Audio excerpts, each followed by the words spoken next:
Hello， 大家好。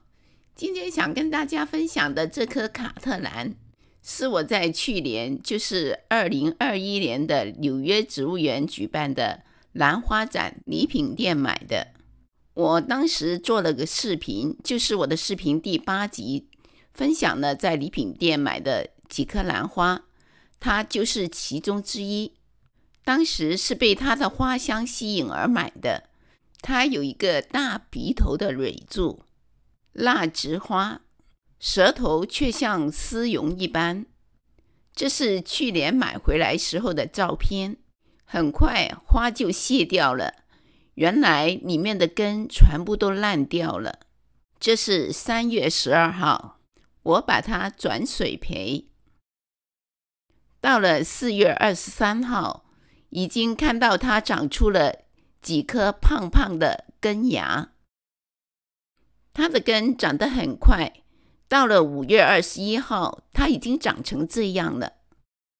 我又为它特意做了一期视频，就是第14集，我是怎样从它无根转水培，整个过程都有详细的分享，有兴趣的朋友可以回看。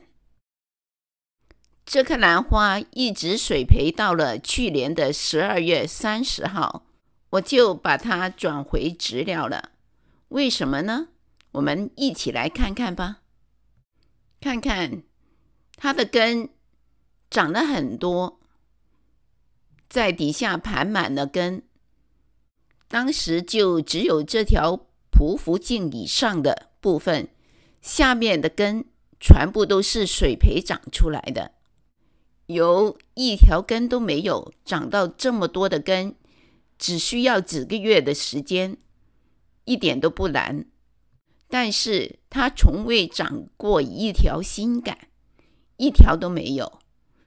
在这个位置本来有一个芽点，但是芽点刚刚冒出来就变黑烂掉了，因为这个位置太短了。水泡在底下呢，这个位置都显得有点太湿，太湿的话就很容易烂掉。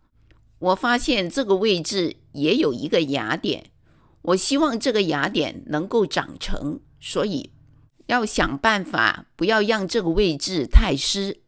另外，卡特兰呢要开花，它的茎杆应该是越长越壮，才有机会开花。这样的话，肥是缺不了的。但是我发现，当我用肥的时候，它这些根并不耐受。我已经用很淡的肥泡了半天，看所有的根尖都变黑了。也就是说，它的根非常的敏感，不用肥，它无法长得壮。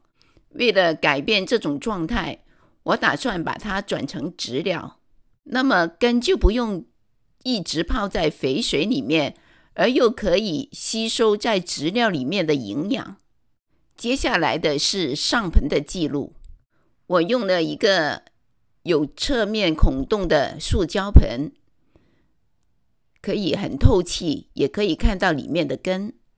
植料方面呢，所有的植料都是预先1天泡好，然后沥干水分。这是松树皮，这种中号的松树皮，还有火山石，还有小许的木炭。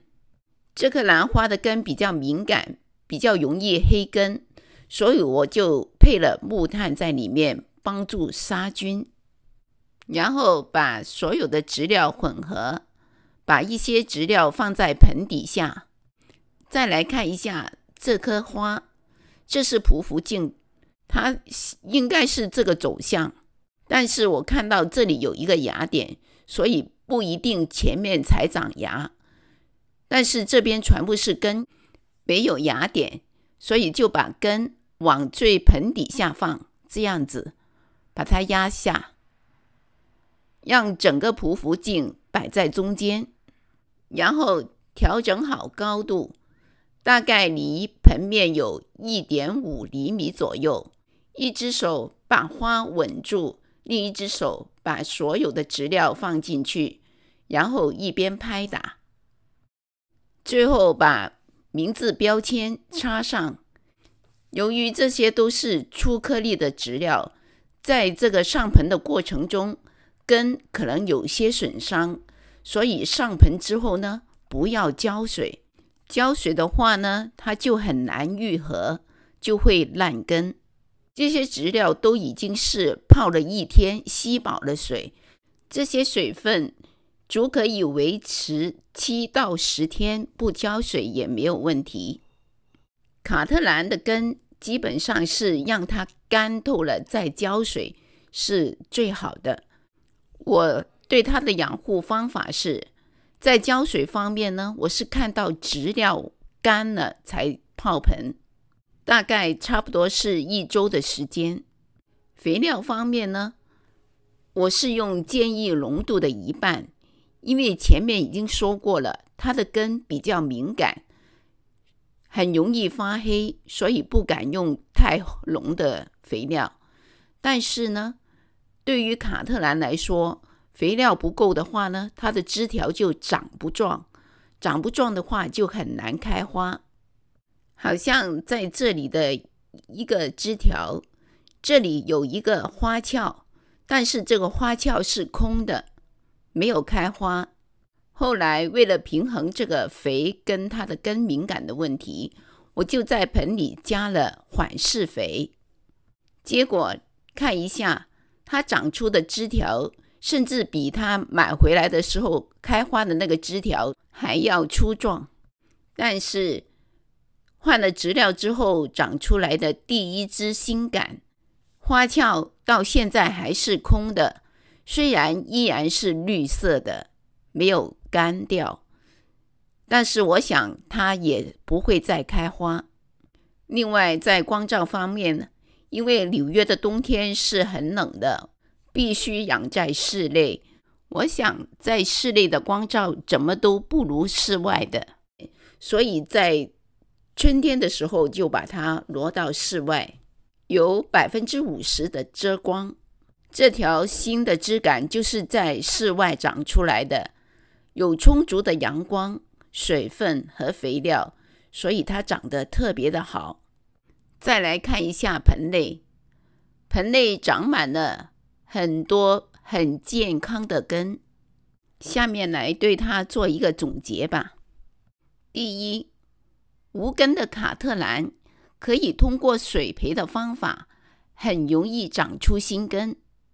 第二，卡特兰的根比较敏感，植料方面最好选用疏松透气快干的植料。第三，肥料是卡特兰开花必不可少的，浓肥容易伤根，可以用缓释肥来平衡。第四，卡特兰需要很充足的光照才能开花。第五，卡特兰通常是喜暖、怕冷的植物，在华氏50度、摄氏10度之前，应该把它搬到室内。以上5点是我对卡特兰开花的一些总结。卡特兰容不容易开花，跟它的基因也有关系，那就不是人为可以控制的了。以上是我对卡特兰养殖的一些心得，谢谢收看。